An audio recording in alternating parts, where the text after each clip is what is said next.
A serial sex attacker has been jailed for life this lunchtime for double murder and rape.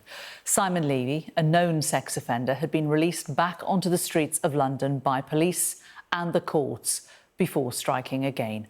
Multiple opportunities to catch him were missed, allowing him to murder 2 women and leave a third for dead. In court, the sentencing judge described Levy as having a morbid fascination with sex, rape and crime. A warning, what we are about to play you does contain details of the rape and murders carried out by Levy. There is a striking similarity between the deaths of Carmenza and Sheryl. You had sexual interaction with them, and both are then found dead in an almost identical position.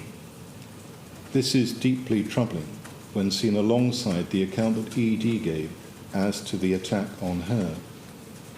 This troubling concern is even more stark when all 3 attacks are seen alongside the material found on your phone and the computers that display a clear interest you have in sex, and in particular sexual intercourse from behind, rape and crime.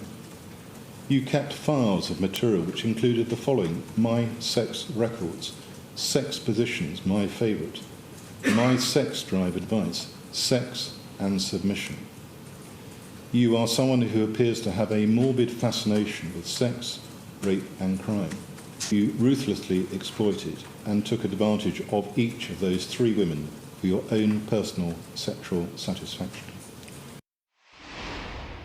Well, let's go live to the Old Bailey and our correspondent Barnaby Papadopoulos. And Barnaby, if these crimes were not bad enough, what has made it worse is the fact that this man had been known to the police and the courts repeatedly, but was allowed out to keep committing crime.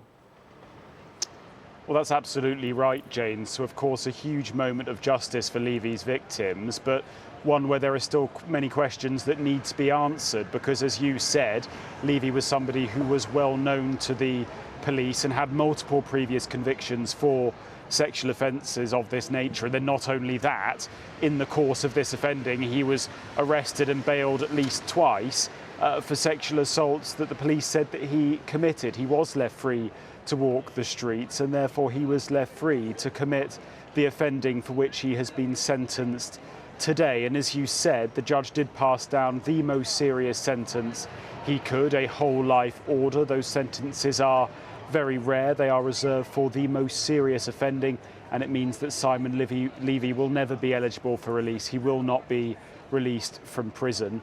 He appeared into a packed courtroom today, packed with press, court staff, but also the relatives of his victims. He was wearing a grey sweatshirt, he's blind in one eye and was wearing a pair of dark sunglasses, and he stood and spoke only once, very quietly, to confirm his name.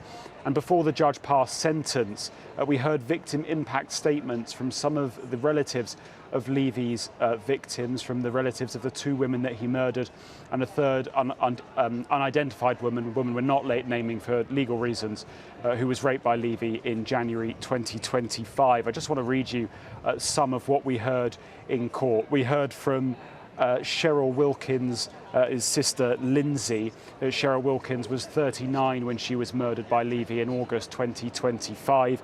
Lindsay said, "I've had to get on public transport, and having heard all of the details of what happened to Sheryl means I am more aware of who is stood around me on the train, and I worry all the time. This is all because of you, Simon Levy, and what you took from us. But you know this, you lose. We get to leave here today knowing we will keep Sheryl alive by sharing memories about her and living for her. We will continue to live as a loving family through our loss, supporting each other. You don't get to take that away. I hope you rot in prison for the rest of your life."